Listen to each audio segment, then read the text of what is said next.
Hello. Today we have a new guest, Hamilton Southern, founder of Blue Morpho Center and also now brand new, the Blue Morpho Academy. So, hi, Hamilton. I'm really curious to meet you and to share your story. So, would you like to introduce yourself to our audience? Sure. Thank you very much for having me on the podcast. My name is Hamilton Souther, and I am the founder of Blue Morpho and Blue Morpho Academy. And I've been in the plant medicine space for over the last 20 years and really excited about where it's going in the world and love to talk on the subject. So I really appreciate being here on the podcast. Oh, no, you're welcome, man. And there's really lots of stuff going on if you watch back, like over the past decade, where this has been going, and yeah, the future that is in front of it, plant medicines, it's really becoming more accepted and a part of, yeah, modern civilization, I would say. What is your perspective on it, where the future might be going for this kind of work? Yeah, I think there are some trajectories that are pretty easy to see. One of them is an incredible increase in interest and expanding need.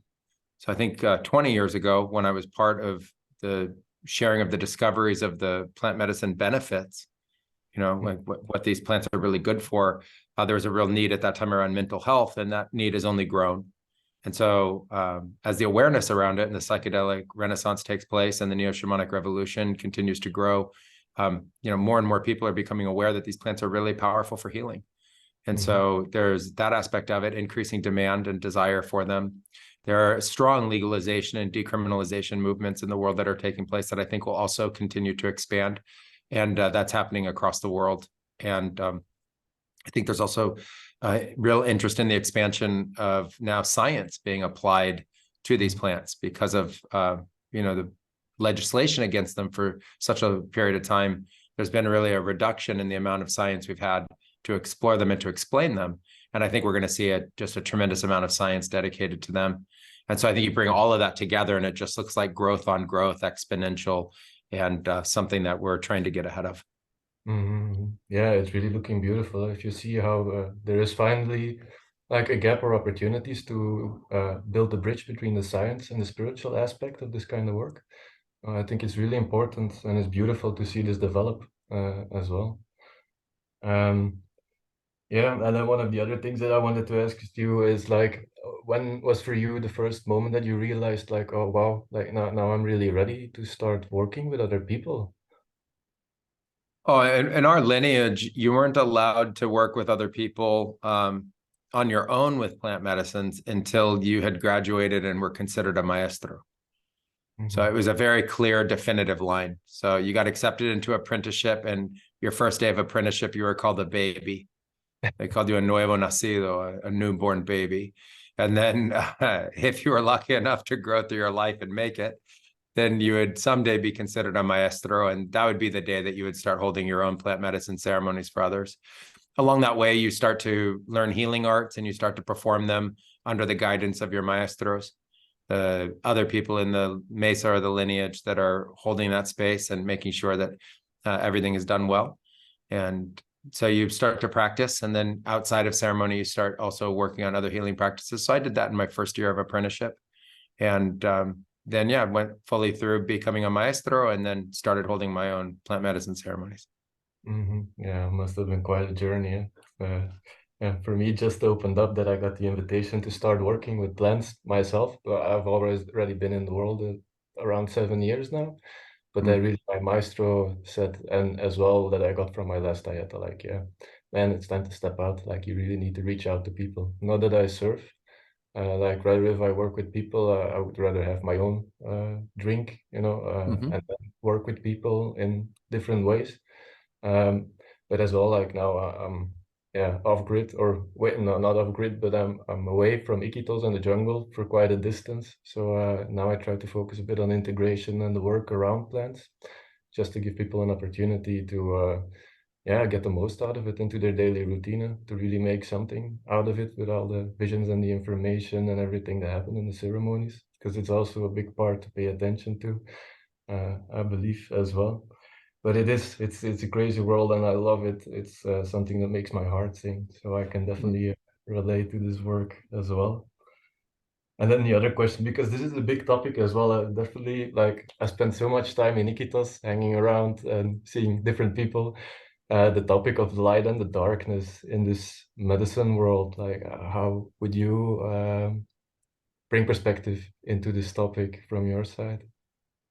Yeah, I think from the side of the plants have both medicines in them, which are the side of it that's about the what they call the light or the healing. And then they also have protections, and they have to protect themselves from other kinds of parasites or other kinds of competition. And when we look at certain plants, you see they have spikes on them, or certain cactus have spines, and it's a very easy way to see it. And other plants have chemicals or smells that, tell insects, hey, don't eat me, or, those kinds of things. I think on the plant side, it's just very simple in that sense.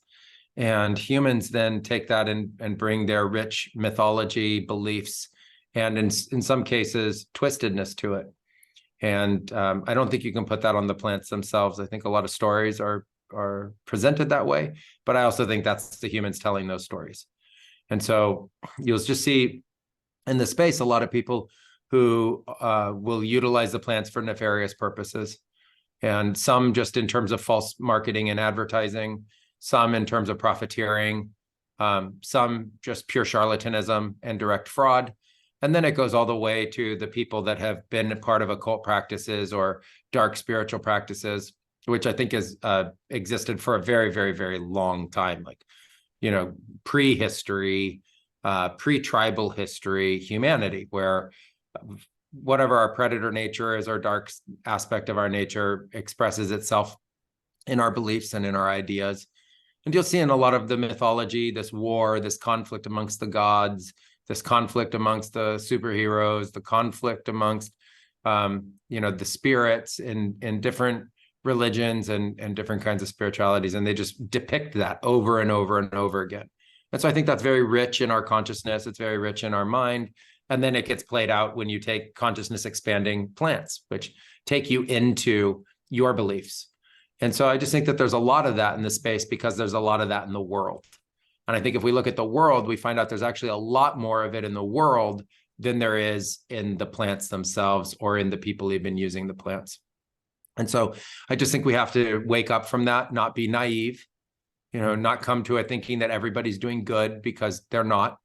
And you have to be choosy, and you have to go on your own process of investigation to find the people that you resonate with and that really do have your best interest at heart, that really are trying to help you, that hold a level of professionalism for your well-being. And now that's a cross-cultural phenomena because people from around the world are interested. And so, now we have to see that people's intentions align and that you go to people and work with people that truly have your best interest at heart. And when you go to a place like Iquitos or one of the other medicines towns or cities in the world, you have to understand that there's a lot of industry around this, just like you would see anywhere. And so you have to be careful about it and just not be naive. Yeah, I would say that this is also part of your advice if you go and look for a guide or a person you want to open yourself up in this vulnerable space, no? That it really is about, like, taking a little bit of research or time to research into the background of the people you want to work with and where you go to, no? What would be good questions for you if you would advise someone to direct towards a person they want to work with, like? Yeah, there's safety in history. And so the first thing I would do is research the history. So what's the lineage that sits behind it? What kind of culture is it part of? Who are the practitioners? Who were their teachers? And, what is the sort of the testimonials or the response that people have had having worked with them? And have they been working for 5, 10, 15, 20 years? Do they have that history? And then I would look at what the recent response has been, because everything is evolving and changing. So just because they have like a great history from 10 years ago doesn't mean that they're right now in the best position with what they're doing. So I would ask, try to find out how people have been responding to the work that's been going on right now. If all of that were positive, then I would look at the energy of the people that are describing what their experiences were like. What are they about? What were their intentions that were ultimately being fulfilled? Was it, real mental, physical healing? Was it more spiritual growth and development? Was it just the exploration that people have in these experiences? And make sure that you resonate with the vibe, the culture, the energy, and the same intention. And so now you're starting to really align the variables that matter to the outcome of your experience. And then finally, I would just ask questions to the group themselves. And if they're not willing to answer the questions, I wouldn't want to work with that group. So, I would ask them very simple questions like, well, what's a typical dose? What if somebody wants to ease themselves into the experience? Are the shamans willing to pour them less so that they can just experiment and have a lighter ceremony going in? Is it a lineage that only pours exactly the same amount and you have to want to have that big experience? Will the shaman answer my questions? Is there a translator there? Is there somebody who can actually help me interact with the shaman? If the shaman isn't available and won't interact with you, I would think that's a red flag. I would want to be able to talk with the shaman and just ask them basic questions like, how do you ensure my safety? And how do you learn? Things like that. I would, if I had any specific, like very specific intention or unique concern, I would ask the group if they actually have any experience dealing with that. Mm-hmm. You want to go to people who've had experience. It's no different than going to a surgeon. If you have a knee problem and it's a very unique knee problem, you need to know they've seen that problem before, and so I would just go through the checklist like that using basic reasoning to understand that they're there for me. They have heart in it, they care.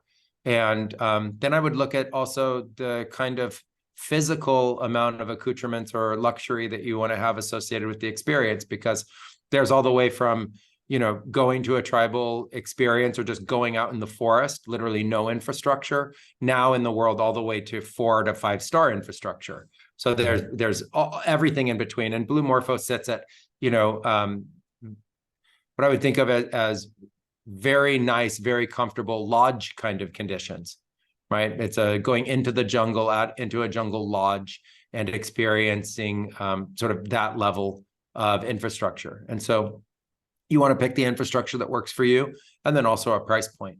And I would also, if you're going into the jungle, I would not make the mistake of thinking that things are cheap in the jungle, because the jungle is so isolated from the rest of the world. Things are actually really quite expensive. So the city of Iquitos is one of the more expensive cities of Peru. Goods and services are more expensive there. And so there is an aspect of you get what you pay for. So, you also want to pick a price point and maybe even save up for a price point that can ensure the level of safety and comfort that you're looking for the experience. Yeah, I can totally get it. Yeah, for me, it was as basic as possible always. I started to do some work with Ron Wheelock. But yeah, he loves the basic stuff, and as simple as it gets, and just you and the plants. So he taught me how to do my own dietas, and he opened up apprenticeship for me. And then I ended up with Pedro Panduro Navarro. He's in Iquitos itself in the city, but he's like more the doctor of his block instead of really running retreats or having big groups of people. Like he's more working with the local people. And yeah, it's been an interesting journey for me as well to taste from different cultures and lineages and different ways of working in a way that I realized for myself that you can't even say that one is better than the other, and that actually each individual, they have their own style and their own relationship towards plants as well, and how they work with it. Even if they are in the same lineage, like mestizo, for example, that they still have their own unique way of singing and working with their medicines. Is there anything that you can share about the different cultures that people can find around Iquitos? Like I know for the Wintotos, there is the Shipibo people as well, and then the Mestizo. I don't know, are there any others? And what are the differences? Yeah, there are many. There are actually many. And the indigenous come from their own cultures. So they're tribes, and they're very different in the nature of their beliefs. And I think when you work with indigenous people, you have to understand that you're going into their mind and their mindset. And it's not the same as where you're coming from. They see the world completely differently. And you're going to go experience medicine in the way that they see the world and express that. And so you want to understand if you align with the way that they see the world. So it's worth looking at their culture and listening to what they say about their medicines and their beliefs first, to see if you want to go take a mind altering and consciousness enhancing experience with those people. And they have, each one has their own mythology and their own concepts and their own narratives. And I think it's worth a little bit of research there and cultural immersion, and not just go into cultural tourism, but really more like cultural immersion and realizing that you're going to immerse yourself in that experience. The mestizo lineages are very different to each other, and they're broken down into a variety of different kinds of spiritual practices. So all of them utilize similar plants with also very different beliefs, but all of those beliefs are typically hybrid between the pure indigenous understandings and mythologies, and then some kind of Judeo-Christian, Catholic, influence associated with it. Like they'll use the word Dios, God, or they'll talk about la luz and el amor and the light and love and things like that. So you have to see if you resonate and feel comfortable in those lineages as well. Really, in terms of the idea of different groups and their practices, it's all about alignment. So, your overall well-being is going to be expressed in your alignment with them and what they're doing. So obviously they're comfortable doing what they're doing. That's why they're doing it that way. And you're the person coming into that experience. And so you just have to see if you're comfortable with that. Like I was comfortable, but scared to ultimately go deep into the forest where I went to train and live. But that's what I was looking for at that period of time in my life. But I don't really think that that's best for tourists. There are very few tourists who can really go 24 hours into the jungle from a city like Iquitos and be that far away from any kind of support or help. And so I would look again for what your level of comfort is and what kind of risk tolerance you have for the nature of the experience. And I appreciate you, sharing the understanding that people do hold ceremonies in the city of Iquitos, and that ayahuasca practice and plant medicine practice is alive and well within the city as well. And that it's a potent part of the plant medicine space here. Yeah, it is, but it's definitely more about the connection, the circle where you drink that they have with the plants as well. I believe even if you travel around and there's a person that really has a powerful or a strong connection to the plants, that it really doesn't matter to be in the jungle. Although that being in the jungle really brings a complete different dimension to the experience. I think my last 6 months, almost 2 years ago, I spent time alone by myself looking for a camp of a friend of mine. And yeah, I was 3 to 4 hours out of the city of Iquitos. But yeah, all by myself, being in the jungle, living basic life. It was lovely, but I can imagine that it's not for everybody. And then at the same time, first time opening a real dieta for myself without anybody to watch yourself, having my own ceremonies on myself. It's a whole different experience, but it's definitely important to keep an eye on the safety measurements and as well your comfort level. So I love it as well, the way that you share this, and that it's okay and good for people to have the awareness that it's possible in the city as well, instead of the need to go into the jungle, that it's necessary to be deep in the jungle or you can't do any work with plants or anything, because there's so much going around these days of what people talk about. And what is to you the importance of the dietas? Well, traditionally, the dieta is its own process. It's a purification process and a rite of passage. It's a kind of ascetic practice. You give up certain kinds of typical or normal behaviors in terms of foods that you would eat or things that you would drink, or activities like sex during the period of time of the dieta itself and after the dieta. And it's a way to work with the plants in a very deep communion. And so it's really used in two forms. It's used as a healing form. So often dieta will be prescribed as part of healing for different kinds of physical illnesses that people go through. So say you hurt a joint or you break a bone, often what will happen is there will be the mending of the actual bone itself, a casting of the bone, plant medicines will be used. And then after that, there will be a period of healing of your spirit as well. And dieta can be part of that. There's also the healing of psychological or psychosomatic illnesses. Dieta is prescribed as part of that. Different trees are used, different tree barks or different roots and leaves are used during that period of time. And it's a kind of meditative dream practice. So it's not a big psychedelic kind of or visionary ceremony, but rather it's a very calm, very peaceful, very deep meditative very slightly altered kind of trance state of consciousness that somebody goes in. And because of that, it's also very powerful for teaching and learning. And so in the traditional practices, you learn through dieta and you learn through the plant medicine ceremonies. And dieta is where you really learn the medicine, and then you learn how to practice it in the ceremonies itself. And what they mean by learn the medicine is that the dieta is a unique process to be able to pass the plant essence or the plant spirit into your body. And so the indigenous people actually learned a technology to be able to harness the essence of a tree or the essence of a plant and be able to embody that essence and express that essence. And it's part of their understanding and the mythology of their medicine practices. And so that's actually considered training. And then in a plant medicine ceremony, you can, after dieta, call upon that plant, and you can impart the essence of that plant and those energies to others that are in the room. And those essences or spirits are very powerful in the transformation and the healing that people receive. And so while it can be maybe a unique concept to try to wrap our heads around if we haven't thought about that before, it's not a question about whether it's real or that it works. It's been real and working for thousands of years here in the Amazon unbroken. And it's only a person who's coming who doesn't have reference for that might find it strange. Dieta is a known process for all the tribal people who work with ayahuasca. It was accepted and imported into the mestizo lineages, and it's considered of absolute importance and necessity for training. As an example, I would do dieta 6 times a year, every year for more than 12 years.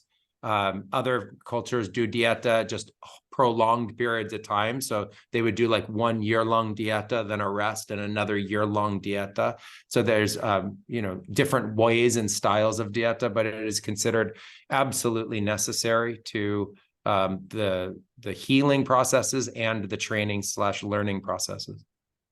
Yes. Yeah, it's very interesting to see that it doesn't have to be specifically just one way, or you're doing it in the wrong way. Like, that there is really different approaches to this, and as well applicable for people in the modern world. So now today, it's really not that easy if you have a job or a family and other things going on in your life to break free for a year or two and to go, and sit in the jungle for a long time diet also. For me, it Yeah. also short ones. I think the longest one I did was 1 month. Yeah.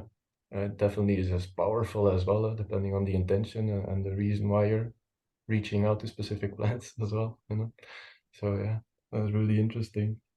Well, and then like how is this? But yeah, maybe to come back to the dietas as well, because you say like you're actually or learning to embody the essence of the plants.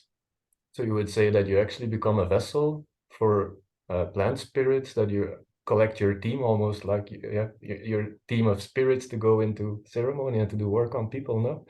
And and this is as well where the Icaros come in play. Correct. Like how was it for you to have this first times that you were like gifted Icaros, and like what has this experience for you to feel the power of the Icaros, and to explain this to people that maybe not have an idea on why this is an important part of the ceremonies and the work? The experience of first receiving Icaros is almost like learning how to speak. It's a new form of communication and a new form of language that you're learning. And it's emergent, which I think is really fascinating, because it's not learned like a song where you would learn melody bar by bar and then lyrics and words and kind of work on it. It comes whole. It comes in a like a complete understanding or a package of information that represents that Icaro. And so you do dieta and you ask the plants to teach you their Icaro. And when you've reached a certain level of bond or allyship with the plants, then they impart on you their Icaro. And when it's happened, you know it, and you can vocalize their Icaro. And they can teach you Icaro that other people sound similar to, or they can teach you Icaro that's completely unique and something only you've ever received. There's both. I've seen that happen. In my case, it was just another amazing phenomena of recognizing that there was more to consciousness and life and mind than I had been trained with through high school and college, and that there was just something tremendously different about the understandings in the forest and the medicinal practices that the indigenous people had discovered. And so for me, it was just a continuous process of discovery that I found to be fascinating and enriching and just incredible. It's hard to put into words how incredible and what an honor it ultimately is to have this emergent phenomena actually happen to you.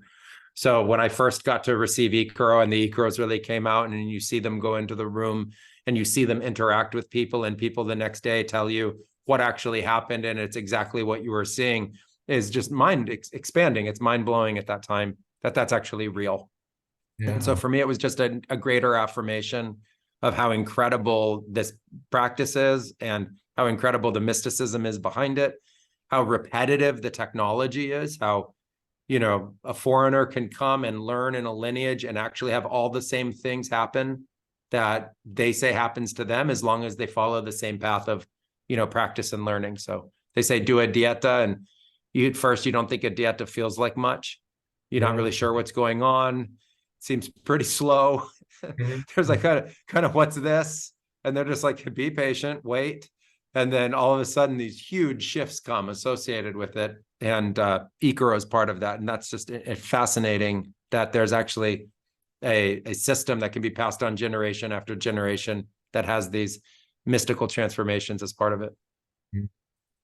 Yeah, it's something that I had to figure out the most part on myself, but once it comes, it's like, yeah, to me, my first Icarus, it made me cry while I was walking in the jungle. It was like, wow, amazing. Like, yeah, I can't describe it in words. It's really beautiful process.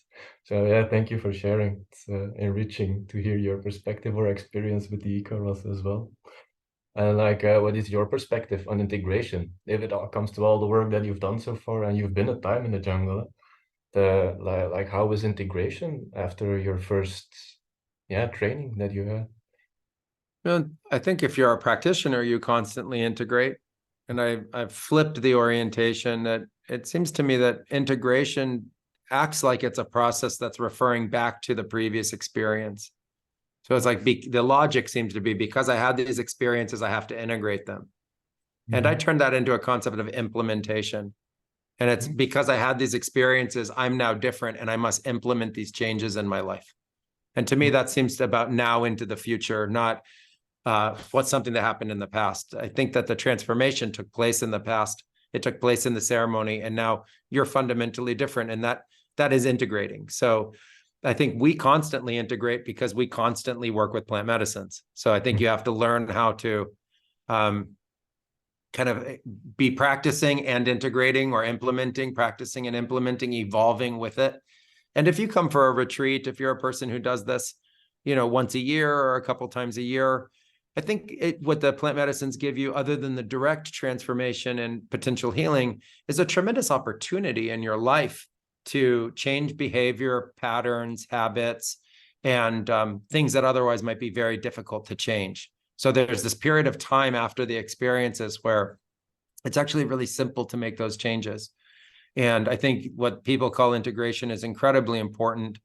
It's where you really gain the most out of the experiences that you had, but you gain it because you turned the transformation from the ceremonial experience into new patterns and behavior in your life. So maybe some dietary changes occur and some behavioral changes occur around coping mechanisms or different kinds of substances that you use. And you just make those 2-3 minor changes, and it ends up changing the entire fabric and context for your life. In some cases, you can get the support and help you need, the courage that you need, and the strength you need to change things like certain relationships or your job or how you're approaching life that otherwise was, you know, in such a habit that you just, or a ritual that you just couldn't change. And all of a sudden you have that opportunity. And so I think of it as being incredibly important. And I mean, I say all the time that I'm still integrating my first ceremony. I'm still integrating all the ceremonies. I don't think we ever, in essence, finish that process, because there's always something more that they're giving, because they're a living gift. They're an aspect of spirit, which is ever morphing and changing within us. And the plants are within us as well, also being part of our lives. And so I think we learn to continuously integrate, and that's a tremendous gift, because we have allies and we have support in our lives that otherwise we wouldn't have. Yeah. Oh, wow, lovely. I really love it the way you express it as well. Same experience here. And it's almost like, yeah, it's a process that never stops. It sounds like once you open the door, there's no way to close it anymore.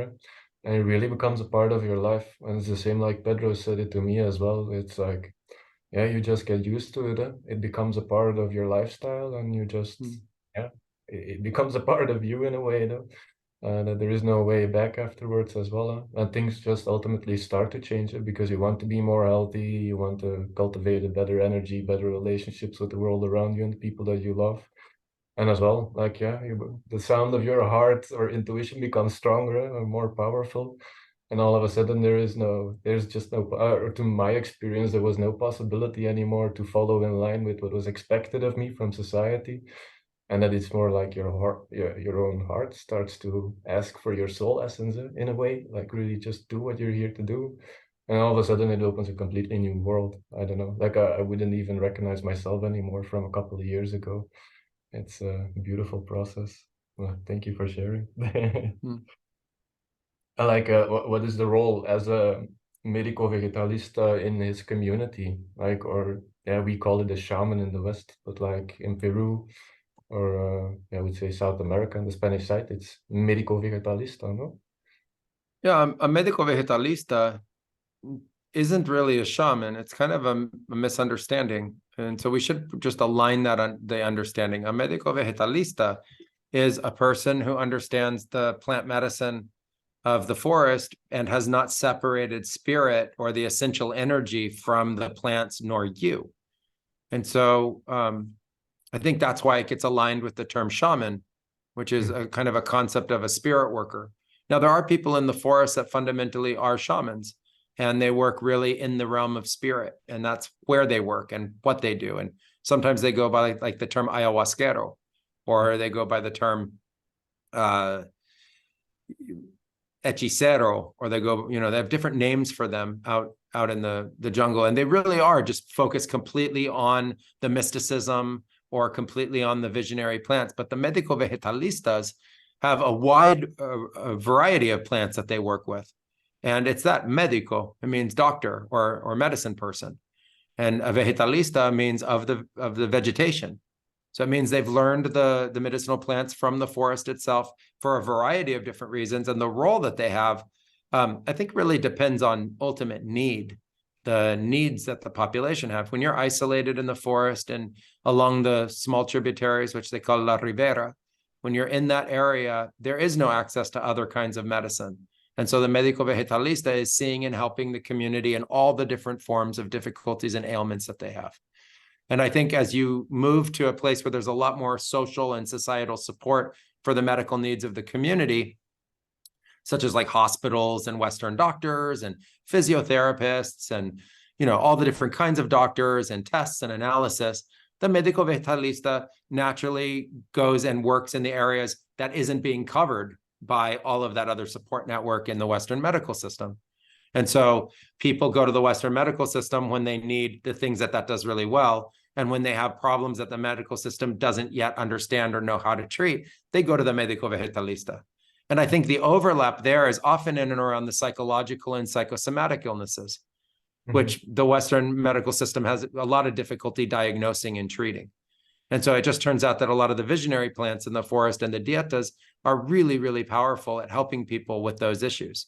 And especially in and around psychosomatic illnesses, which are illnesses that are manifesting physically, but ultimately their origin is in the mind. And so it's kind of like the placebo effect for healing going in the wrong direction. Now, that effect of mind over matter is now creating illness in the body.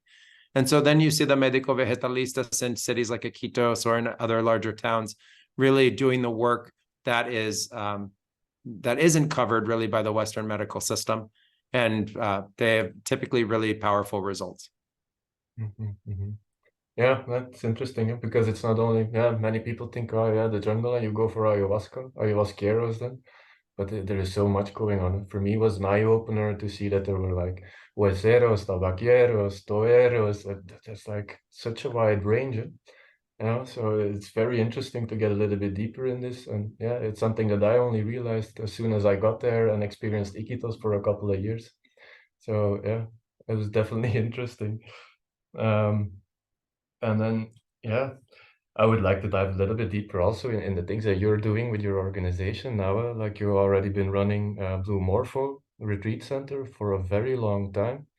And what is your experience in this? Because definitely Iquitos is very well known for so many centers opening up and closing down again. And there is so much choice now that, yeah, where would you want to go, you know? But like, how was your experience so far over this period of time that you've been running a center? How is it to you? But it's an interesting journey and phenomena. When we started, there were very few of us. And that was 20 years ago. I started Blue Morpho in 2002. I participated in my first ceremonies in 2001. And, it's everything that you would expect to see from popularity and interest coming into an area. So as you say, many have formed and many have gone away, and many have formed and many have gone away. And because the space is inherently unregulated, many that form, under other circumstances wouldn't have. They were never really professional organizations or well organized, et cetera. And I think there's been a number that really have set up really well, and they're the ones that have stayed around. And Blue Morpho was one of the first to really organize around safety and professionalism and security. And, so we provided medical screening. We provided all different kinds of safety plans for our guests, high-level training for everyone who worked with us, et cetera. And so we just have always focused on professionalism and highest outcome of service that we could provide at a price point that we thought was fair for everybody, and a level of comfort that would allow them to really still experience the jungle and the real mysticism and spirit of the forest that these medicines came from, but also be comfortable because they hadn't yet learned how to live in the jungle. So we tried to find a nice balance between all of that. And ultimately, running a center requires a tremendous amount of commitment. You're, on the plant medicine side, you're working with people, and it's really beautiful. And on the other side of it, it's business for the city. And you're embedded with the Peruvian government, and your many ministries that govern you, and ultimately in tourism, in the industry of tourism. And so you have to be prepared for that. There's a tremendous amount of responsibility and organization that sits behind the professional centers that exist. And that's very different to, the requirements of a medico vegetalista who's living in a village, or, one of the blocks of Iquitos, et cetera. That's like somebody having a small chiropractic office or a small private consultations, where they provide service. And so there's different levels of organization around it. And in our case, I would just say it's been a beautiful journey. It's a tremendous honor to get to represent the medicines. It's incredibly beautiful to get to share with people the experiences that they have. And, it's a joy to get to continue to practice, innovate, and try to improve the whole plant medicine space as much as we possibly can. Yeah, beautiful. Is this something you really see yourself doing for the rest of your life? Well, I don't think you can ever fully get out of it. Like once you've brought the plants in, they're in, and you're part of it, and it's a lifelong practice. I don't see that it's something that you even want to leave. But I think what happens over time is that organizations evolve, and the role that you have also evolves within them. So I allow for that evolution, but I expect to be somehow involved in the plant medicine space through the entirety of my life. Yeah, I can totally relate to that, and definitely you guys as well. Many of the things that I already heard from other podcasts, like with Sabri and with Beth, is that you guys are really open to evolving in many different ways as well. That you're walking into the world of technology and the digital world as well. Like, are there some things that you want to share about the new directions that you guys are developing with Blue Yeah, Morpho? thank you. Yeah, Blue Morpho just launched Blue Morpho Academy, and you can come to bluemorphoacademy.com and see it. And we're offering a mystery school and for personal development. One of the problems that people have in the space is they just can't find teachers. It's very hard to be able to find teachers. And so we want to help solve that for people so that they can come in at any skill level if they really want to learn, and that they can actually start learning about the plants and learning about the lineages that sit behind them, and learning about how to utilize the plants in a more profound way. And also that deep personal mystical training that becomes part of the process. And then we've also launched our certification programs. for sitters, coaches, facilitators, and master facilitators. We see in the psychedelic renaissance that there's going to be a huge expansion in demand, and there aren't going to be trained people to be able to support all the different needs. And so we're trying to help offset that and support people to get the training they would like and they need if they want to have a professional role in the plant medicine expansion and growth that's happening in the world. And so that's Blue Morpho Academy. And we're also very interested in the future of technology and where technology ultimately meets consciousness. We've always thought of the plants as technology-oriented consciousness. And so this is a place where there's going to be a convergence at some point. And so we've been interested in how technology affects people. And so we have projects in that space as well.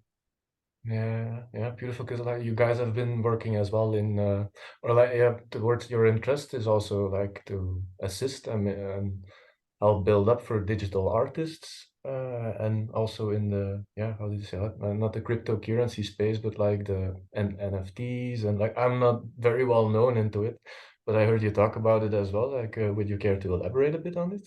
Like, what does it look like? Yeah, fundamentally, I mean, creativity is of tremendous value to humans. And right now in the capitalist systems, being able to differentiate yourself and make a living is for many people getting harder and harder, and especially around individual creativity. And so we wanted to try to find ways and innovate with technology to help artists be able to better promote themselves and to be able to better share their art. And so we have a number of projects around that. And one of our projects, involves non-fungible tokens, which is our NFTs. The way the world kind of got presented NFTs was that they were these like little cartoons and stuff like that. But fundamentally, that's not the NFT. The NFT is an underlying technology that gives a unique serial number to a digital file that allows it to be an asset that can be transacted. So a digital artist doesn't, if a digital artist makes an incredible piece of art, just incredible piece of art that could be, very valuable, they don't have a way without an NFT to be able to transact it and prove the transaction associated with it. Yeah. And then the person who buys it doesn't have a way to transact it and prove that that's the same digital file, that's the same piece of art that was created. And so we've really been focusing on what they call one-of-ones, which are one-off unique creations that are potentially very valuable. So an artist spends time creating this one-off unique piece. It's an original, and they need a way to be able to prove it's original and share that originality and transact that to somebody else who would like to collect it. And so we've been focusing on that space, and hopefully our projects will be ready soon to be able to come out. And, we'll share more about that when we can.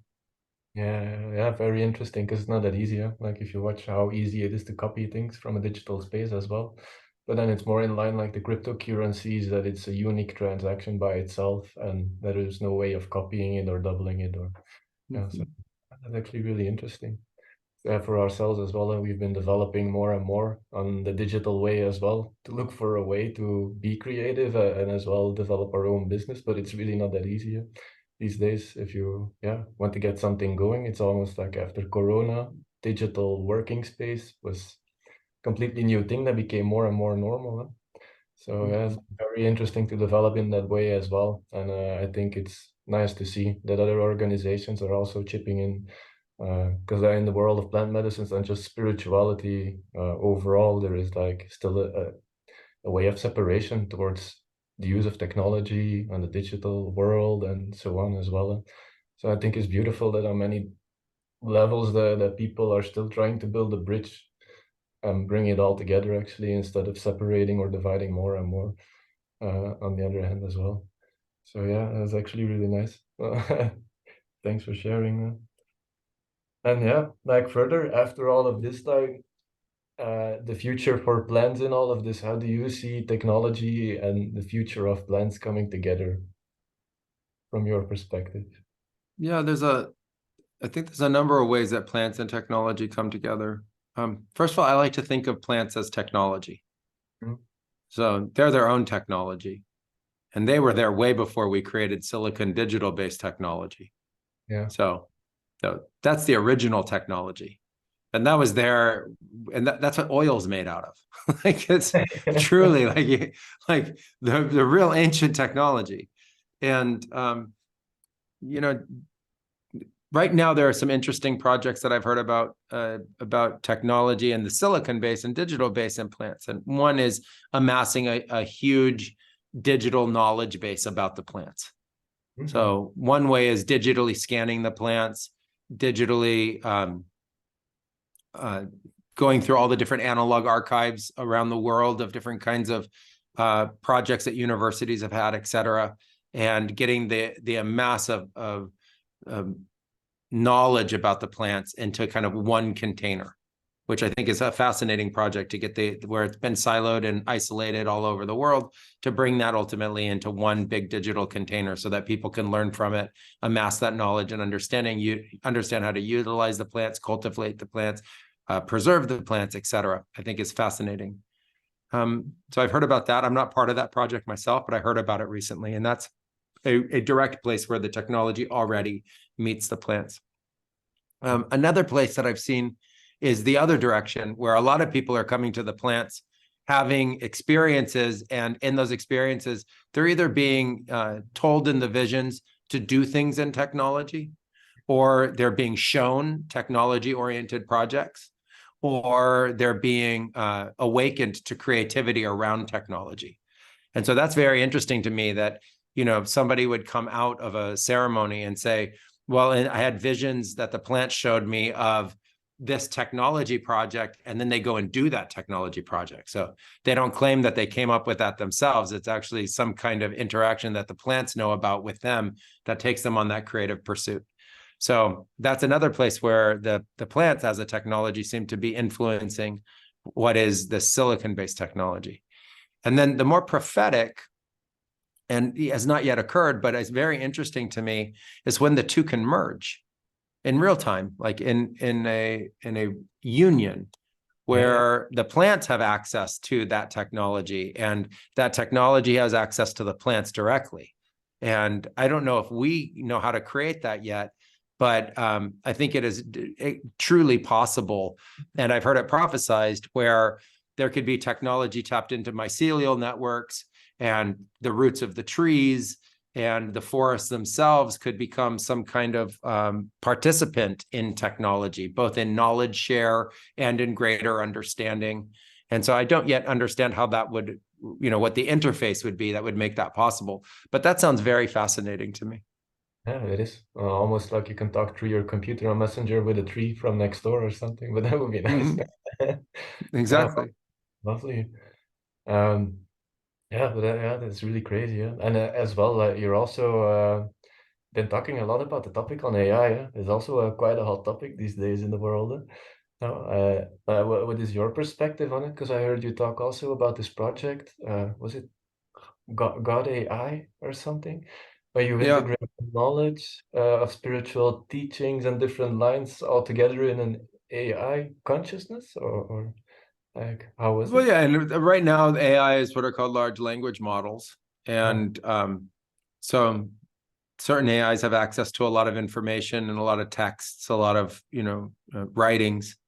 And God AI is a project that you can go to. It's godai.ai, and it's a synthesis of the world's religious information and spiritual information in one source, where you can chat with different avatars that represent that knowledge and information. So you can talk to a priest and ask a priest's advice. You could talk to a shaman and ask the shaman's advice. You could talk to a spiritist and ask their advice, and see how they answer differently based on their culture and based on their understandings. And so you can just chat with them on God AI. You can try it out for free, and then there's a paid subscription.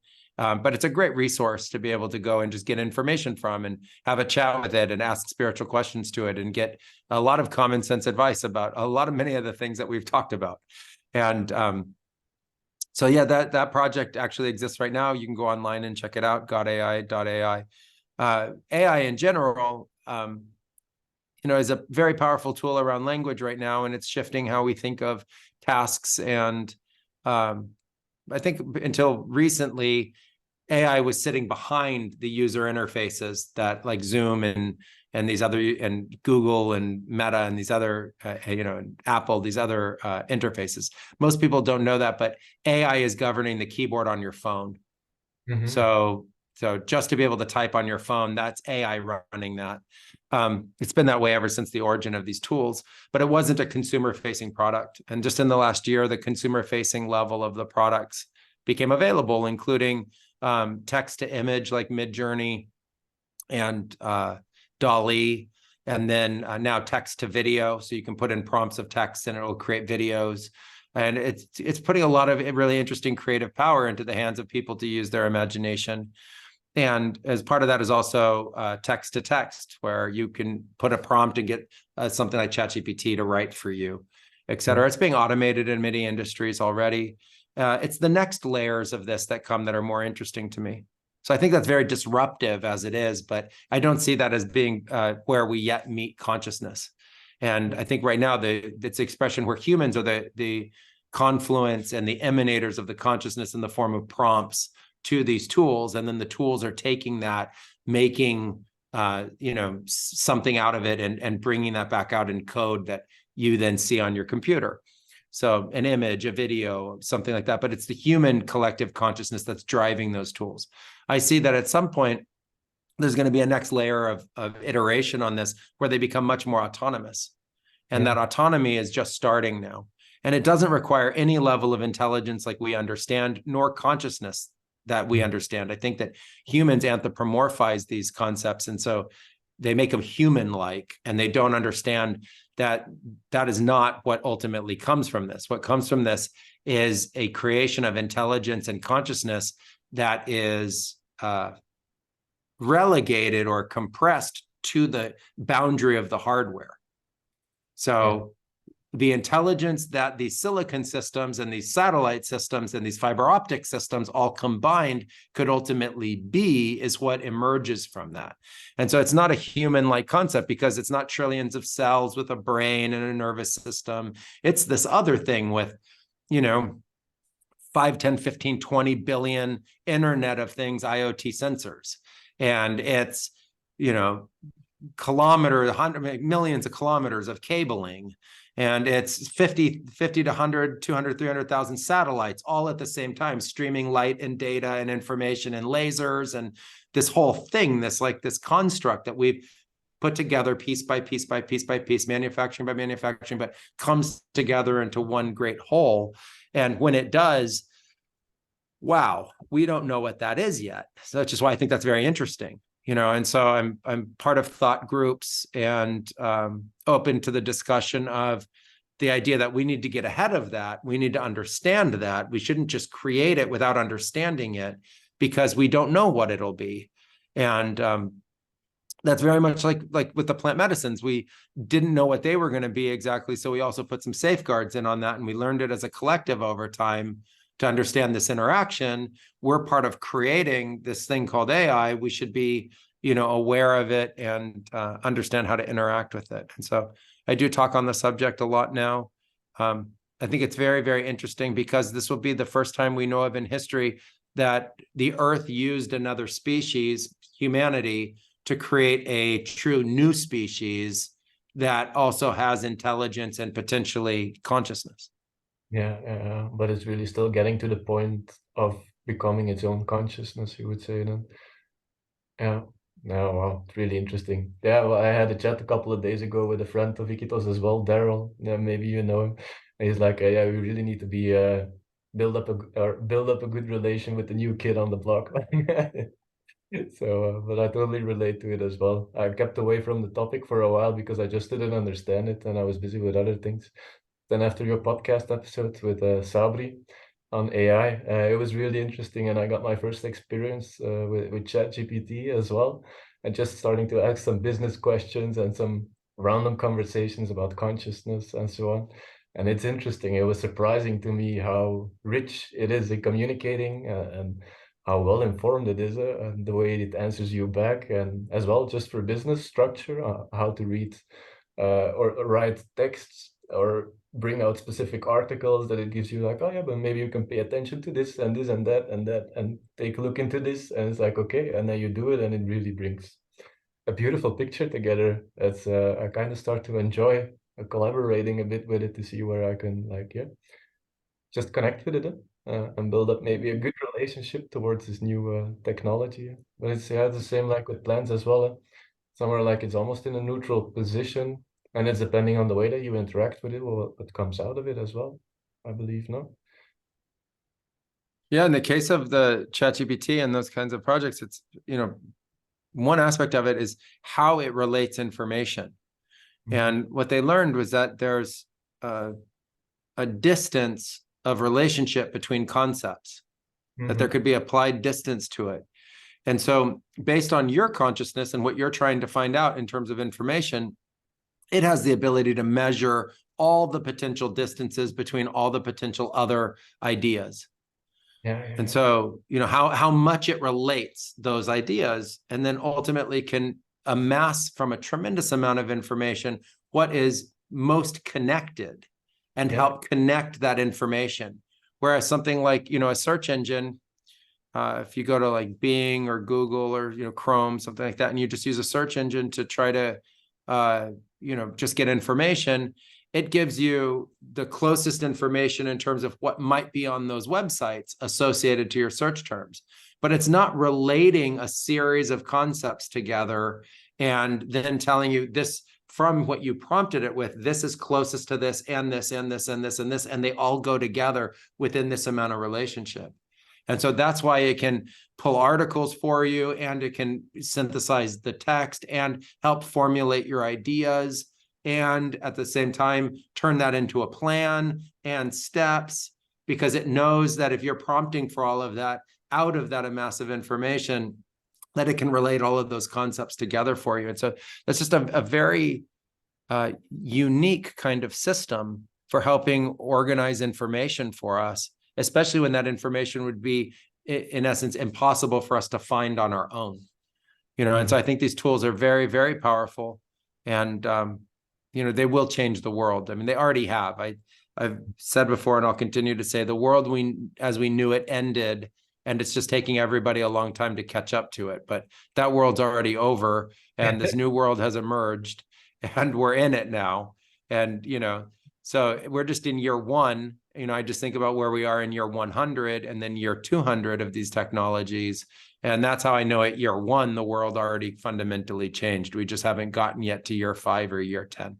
Yeah, there is really no way back to the old normal, like they used to say a couple of years ago. It's like different world now. But it's beautiful. Curious to see where this will go. If you already check like the last 50 years, where we've come from and are standing today, and it's only going faster and faster. So it's impossible to imagine where we will be in the next 50 years even, So, but it's a beautiful thing, and I hope we can all embrace it and take it as it comes. And integrate it or work with it and apply it in our lives to the better form of being a human being. So yeah, nice. Is there some more details you want to share with our audience, where they can find you and connect with you if they wish to work with you? Yeah, it'd be great. Thanks. So go to bluemorphotours.com, bluemorphoacademy.com, godai.ai, and you can always find me on social media at Hamilton Souther Official on Facebook and Hamilton Souther on Instagram. Right, awesome. But I'll link the details as well down below in the description. And yeah, man, it was really awesome to talk to you. Very grateful that I had this opportunity, and yeah, hope to catch up maybe in the future and have another chat on different topics in the plant world as well, which might be nice, because I really love this kind of conversations, and I think it would be nice to offer more in-depth insights about the plant world as well, and just some personal stories as well, because it's completely different when you're in the jungle and you're having conversations there with people that are doing this work already for years, and instead of just being in the community and the groups outside of the jungle. It's yeah, it's something that I miss after being so long away from Iquitos already. So but yeah, I was grateful for today. Thank you very much, man. Fantastic. Thank you so much. I look forward to another conversation, and thank you for having me on the podcast.